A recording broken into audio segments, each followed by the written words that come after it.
ಹಿಂಗ ಟೂರ್ ಏರ್ಪಾಡು ಮಾಡಿದ್ರು. ಅಲ್ಲೊಂದು ಬಹಳ ವಿಚಿತ್ರ ಇಟ್ಟಿದ್ರು ಅವ್ರು ಶಾಸ್ತ್ರಿಗಳು. ಏನಂದ್ರೆ 2 ಬಸ್ ಮಾಡಿದ್ರು ಅವ್ರು, ಹೆಣ್ಮಕ್ಳಿಗಾಗೆ ಬರೀ 2 ಬಸ್ ಮಾಡಿದ್ರು. 2 ಬಸ್ ಏನು ವಿಚಿತ್ರ ಅಂದ್ರೆ, ಒಂದು ಬಸ್ ಒಳಗ ಕೇವಲ ಅತ್ತೆಂದ್ರು, ಯಾರೇ ಕೇವಲ ಅತ್ತಿಗಳತ್ತ ಒಂದು ಬಸ್ ಒಳಗ. ಇನ್ನೊಂದು ಬಸ್ ಇತ್ತಲ್ರಿ, ಅದ್ರೊಳಗೆ ಯಾರ, ನಾ ಹೇಳೋದಬೇಕಾಗಿ ನೀವೇ ಹೇಳ್ತೀರಿ ಕತಿ. ಒಂದು ಬಸ್ ಒಳಗ ಅತ್ತೆಂದ್ರೆ, ಇನ್ನೊಂದು ಬಸ್ ಒಳಗ ಸೊಸೆಂದ್ರ. 2 ಬಸ್ ರೆಡಿ ಆದ ನೋಡ್ರಿ. ಶಾಸ್ತ್ರಿಗಳು ಭಾರಿ ಪ್ಲಾನ್ ಮಾಡಿದ್ರಿ ಇದನ್ನ. ಅಪ್ಪರು ಈ ಸಲ ಟೂರ್ ಮಾಡೋಣ್ರಿ, ಆ ಸಲ ಹಾರಿಸಿದ್ರಿ, ಈ ಸಲ ಟೂರ್ ಮಾಡೋಣ ಅಂತ ಅಂದೆ ನಾನು. ನಾ ಹಾರಿಸಿಲ್ಲ, ನೀವು ಹಾರಿಸಿರ ಅಂತ ನಾ ಅಂದೆ. ಹೆಂಗಂತ ಹೇಳೇನ್ರಿ, ನಿಮ್ಮೆಲ್ಲ ಫ್ರೀ ಬಸ್ ಬಂದಾವಲ್ರಿ ಈಗ. ಈ ಕಡೆ ಕೇಳ್ರಿ, ನಿಮ್ಮೆಲ್ಲ ಫ್ರೀ ಬಸ್ ಬಂದಾವಲ್ರಿ ಈಗ. ನೀವಂದ್ರಿ ಆ ವರ್ಷ ಹಚ್ಚ ವರ್ಷ ಏನಂದ್ರಿ, ನಿಮ್ಗೆ ಯಾಕೆ 100 ರೂಪಾಯಿ 200 ರೂಪಾಯಿ ಕೊಟ್ಟು ನಿಮ್ ಜೊತೆ ಬಸ್ನಾಗ ಬರ್ಬೇಕಪ್ಪ, ನಮ್ಮನ್ನ ಫ್ರೀ ಬಸ್ ಅದಾವ ನಾವನ್ನ ನೋಡ್ಕೊಂಡು ಬರ್ತೀವಲ್ಲ ಅಂದ್ರಿ ನೀವು. ಈ ಸಲರ ಮತ್ತೆ ಬರ್ಸ್ತೀರೇನ್ರಿ ಹೆಸರು? ಹೋಗೋಣ ಬೇಡ್ರಿ ಟೂರ್ ಈ ಸಲರ. ಹೋಗ್ರಿ ನೀವು ಹೋಗ್ರಿ. ಇನ್ನ ಫ್ರೀ ಬಸ್ ಎಲ್ಲಿ ತನಕ ಇರ್ತೋ ಅಲ್ಲಿ ತನಕ ಹೋಗ್ರಿ ನೀವು. ಫ್ರೀ ಬಸ್ ಆದ್ಮೇಲೆ ಕೇಳ್ಬೇಕು ನಿಮಗೆ, ಅಲ್ಲಿವರೆಗೂ ಕೇಳಬಾರ್ದು. ಅವಾಗೆಲ್ಲ ನಾವು ಪ್ರವಚನ ಮಾಡುವಂತ ಸಂದರ್ಭದೊಳಗೆ ಟೂರ್ ಅಂದ್ಕೊಂಡೇನೆ ಮೊದಲು ಎದ್ದು ನಿಲ್ತಿದ್ರು ನಮ್ಮ ಮವುಗಳು. ಈಗ ಹೊಟ್ಟೆ ಕೇಳಬೇಡ್ರಿ, ಈಗ ನಿಮ್ ಜೊತೆ ಅದಕ್ಕೆ ಟೂರ್ ಬರ್ಬೇಕು, ಅಯ್ಯಪ್ಪ ನಮ್ಗೆ ಫ್ರೀ ಅದಾವ, ಆರಾಮ್ ಹೋಗಿ ಎಲ್ಲೆಲ್ಲಿ ಬರ್ತೀವಿ ಅಂತಾರ.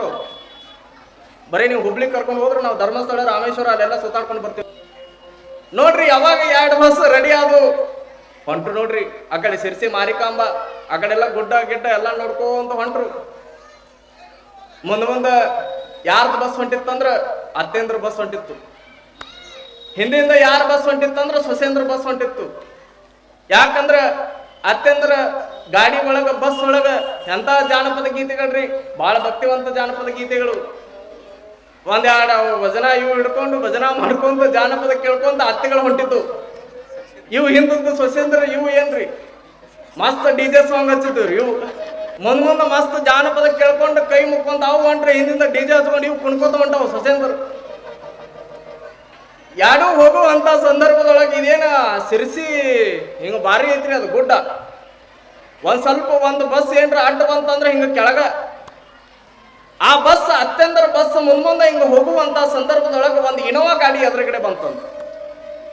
ಇನೋವಾ ಗಾಡಿ ಎದುರುಗಡೆ ಬಂತು. ಇನೋವಾ ಹಿಂಗ ಪಾಸ್ ಆಗುವಾಗ ಅತ್ತೆಂದ್ರ ಬಸ್ ಹಿಂಗ ಪಾಸ್ ಆಗುವಾಗ ಆ ಅತ್ತೆಂದ್ರ ಬಸ್ ಗಾಲಿ 2 ಗಾಲಿ ಹಿಂಗ ಕೆಳಗ ಉಳ್ಳಿ ಕೆಳಗೆ ಬಿದ್ದು ಬಿಡ್ತ್ರಿ. ಬಿದ್ದು ಅಂದ್ರೆ ಮುಗಿತ್ರಿ, ಅಲ್ಲಿ ಬಿದ್ದಿವಿ. ಯಾವ ಇಲ್ಲಿವರೆಗೂ ಉಳಿದು ಬಂದಿವಿ ಇತಿಹಾಸದೊಳಗೆ ಇಲ್ಲ. ಕೆಳಗ ಬಿದ್ದು ಏನ್ರಿ ನಿಮ್ಮ ಮುಖ ಎಲ್ಲ ಹೆಂಗಾದ್ವಲ್ಲ, ಪಾಪ ಅನ್ನಕತ್ರಿ ನೀವೆಲ್ಲ. ಆದ್ರೆ ಅಲ್ಲಿದ್ದು ಅತ್ತೆ ಅವು ಏನು ಸೊಸೇಂದ್ರ ಇದ್ದು ಅಲ್ರಿ, ಅವು ಪಾಪ ಅನ್ಬೇಕಾಗಿತ್ತು. ಅವು ಇನ್ನೊಂದ್ ಸ್ವಲ್ಪ DJ ಜೋರ್ ಹಚ್ಕೊಂಡು ಕುಣಿಯಾಕತ್ತಾವ. ಅವು ಇನ್ನೊಂದ್ ಸ್ವಲ್ಪ ಜೋರ್ ಹಚ್ಕೊಂಡು ಕುಣಿಯಾಕತ್ತಾವು. ಅವಾಗ ಒಬ್ಬ ಸೊಸಿ ಅದ್ರೊಳಗ ಭಾಳ ಚಲೋ ಇದ್ಲಕ್ಕ ಅಂತದಕ್ಕೆ, ಅತ್ತಿ ಮೇಲೆ ಭಾಳ ಪ್ರೀತಿ ಇದ್ಲಕ್ಕ ಅಂತದ. ಹಿಂದ ಬಸ್ ಒಳಗ ಲಾಸ್ಟ್ ಸೀಟಿಗೆ ಹೋಗಿ ಮುಖ ಹಿಂಗ ಕೆಳಗೆ ಮಾಡ್ಕೊಂಡು ಜೋರ್ ಅಳಕತ್ತಿದ್ಲಂತ. ಜೋರ್ ಅಳಾಕತ್ತಿದ್ಲು. ಇನ್ನೊಬ್ಬ ಗೆಳತಿ ಬಂದ್ಲು ಓಡಿ. ಗೆಳತಿ ಬಂದ, ಯಾಕೆ ಅಳಾಕತಿ, ನಾವೆಲ್ಲ ನಮ್ಮ ಅತ್ತಿಗಳ ಕೆಳಗೆ ಹೋಗ್ಯಾರಲ್ಲ, ನಮ್ಮ ಅತ್ತಿಗಳ ಗೊಟ್ಟಕ್ಕೆ ಬಂದ್ವಲ್ಲ ಅಂತ ನಾವು ಖುಷಿ ಪಟ್ಟು ಭಾಳ ಚಲೋ DJ ಹಚ್ಕೊಂಡು ಕುಣಿಯಾಕತ್ರೆ, ನೀನ್ ಯಾಕೆ ಅಳಾಕತಿ ಅಂತ ಕೇಳಿದ್ರು ಅವ್ರು. ಅವಾಗ ಆಕೆ ಅನ್ಬೇಕ್ರಿ, ನಿಮ್ಮ ಹಣೆ ಬರಕ ನಮ್ಮ ಅತ್ತಿ ಕೆಳಗೆ ಹೋಗ್ಯಾಳ ಅಂತ ನನ್ನ ಅತ್ತಿ ಕೆಳಗೆ ಹೋಗ್ಯಾಳ ಅಂತ ದುಃಖದೊಳಗೆ ನಾನು ಅಳಾಕತ್ತಿಲ್ಲ, ನನ್ನ ಅತ್ತಿನ ಮನೆ ಒಳಗ ಬಿಟ್ಟಿನಿ, ಯಾಕ ಇಲ್ಯಾಕೆ ಕರ್ಕೊಂಡು ಬರ್ಲಿಲ್ಲ ಅಂತ ನಾ ಅಳಾಕತ್ತೀನಿ ಅಂತ ಹೇಳಿದ್ಲು ಅಂತ. ಒಬ್ಬಾಕೆ ಅತ್ತಿ ನಮ್ಮ ಮಠಕ್ಕೆ ಬಂದಿದ್ಲು.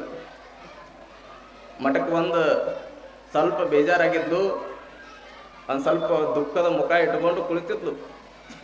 ಆಕೆ ಅಂದು, ಯಪ್ಪ ಮೊನ್ನೆ ತಾನೇ ನಮ್ಮ ಸೊಸೆ ತೀರಿಕೊಂಡು ಬಿಟ್ಲಪ್ಪ, ತೀರಿಕೊಂಡು ಮ್ಯಾಲ ಹೋದ್ಲು. ಅವಾಗ ನಾನಂದೆ, ಏನು ಮಾಡಿದೆವ, ದುಃಖ ಎಲ್ಲರೂ ಒಂದು ದಿನ ಹೋಗಬೇಕಲ್ಲ. ಆಕೆ ಮುಂದುವರೆದು ಏನಂತಾಳ್ರಿ, ಆಕೆ ಹೋಗಿದ್ದು ನನಗೆ ಚಿಂತಿಲ್ಲಪ್ಪ ಅಂದ್ಲಕ್ಕೆ. ಹೋಗಿದ್ದು ನನಗೆ ಚಿಂತಿಲ್ಲ, ಮತ್ತಾಕ ಬಂದಿ ಯವ್ವ ಅಂದೆ ನಾನು. ಮತ್ತಾಕ ನನ್ನ ಕಡೆ ಬಂದು ಅದನ್ನ ಹೇಳಾಕತ್ತಿ. ಏನಿಲ್ಲಪ್ಪ, ಮೊನ್ನೆ ನಮ್ಮ ಸೊಸಿ ಮ್ಯಾಲ ಗೊಟ್ಟಕ್ ಅಂದ್ಲಲ್ಲ, ಈಗ ನಾ ಮಲ್ಕೊಂಡಾಗ ನನ್ನ ಎದಿ ಮ್ಯಾಲ ಏರೇರಿ ಬಂದು ಮಾತಾಡ್ಸಕತ್ತಾಳೆಪ್ಪ ಹಿಂಗ ಅಂದ್ಲು. ನಾನಂದೆ, ಯವ್ವ ಇಟ್ಟ ಸರಳ ಸೂತ್ರ ತಿಳ್ಕೊಂಡ್ಬಿಟ್ಟು ನೀನು. ಮ್ಯಾಲ ಹೋಗ್ಯಾಳ ನಿನ್ನ ಸೊಸಿ, ಇವತ್ತು ಎದಿ ಮ್ಯಾಲ ಏರೇರಿ ಬಂದು ನಿನಗ ಮಾತಾಡ್ಸಕತ್ತಾಳಂದ್ರೆ ನೀ ತಿಳ್ಕೊ, ನಿನಗ ಭಯ ಪಡ್ಸಕತ್ತಾಳಂದ್ರೆ ನೀ ತಿಳ್ಕೊ. ಆಕಿದ್ದಾಗ ನೀ ಆಕಿನ ಎದಿ ಮೇಲೆ ಏರೇರಿ ಹೋಗಿ ಅಂತ ಇವತ್ತು ನಿನ್ನ ಎದಿ ಮೇಲೆ ಏರೇರಿ ಬರಾಕತ್ತಾಳ ನೋಡು ಅಂತ ಅಂದೆ ನಾನು. ಹೋಗಿರ್ತೀರಲ್ರಿ ನೀವು, ಬಿಡಂಗ ನೀವು ಹೋಗಿರ್ತೀರಿ.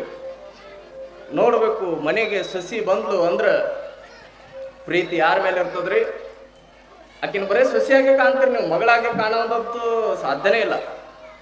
ಮಗನಿಗೆ ತೋರಿಸುವಂತ ಪ್ರೀತಿಯನ್ನ ಆ ಸೊಸೆಗೆ ತೋರಿಸೋದಿಲ್ಲ. ಹೆಚ್ಚಾಗಿ ನಿಮ್ಮ ಮನೆ ಒಳಗ ಹುಟ್ಟಿರುವಂತ, ನಿಮ್ಮ ಗರ್ಭದೊಳಗೆ ಹುಟ್ಟಿರುವಂತ ಮಗಳು, ಆ ಮಗಳಿಗೆ ತೋರಿಸುವಂತ ಪ್ರೀತಿಯನ್ನ ಆ ಮನೆಗೆ ಬಂದಿರುವಂತ, ಪಾದ ಇಟ್ಟು ಬಂದಿರುವಂತ ಸೊಸೆ ಮೇಲೆ ನಿಮಗೆ ಇರುವುದಿಲ್ಲ. ಇರ್ತದೇನ್ರಿ? ಸಾಧ್ಯನೇ ಇಲ್ಲ. ಒಂದ ಉದಾಹರಣೆ ಕೊಡ್ಲೇನ್ರಿ? ಒಂದು ಲೋಟ ಒಂದು ಕಾಲೊಳಗೆ ಇಟ್ಟಿದ್ರಿ ಅಂದ್ರ ಬಂದ ಸೊಸಿ ಅದನ್ನ ಹಿಂಗ ಕಾಲಿನಿಂದ್ರ ಏನೋ ನೋಡ್ಲಾರ್ದ ಟಚ್ ಆಗಿ ಕೆಳಗೆ ಉಳ್ಳಿ ಬಿದ್ದು ಬಿಡ್ತದ.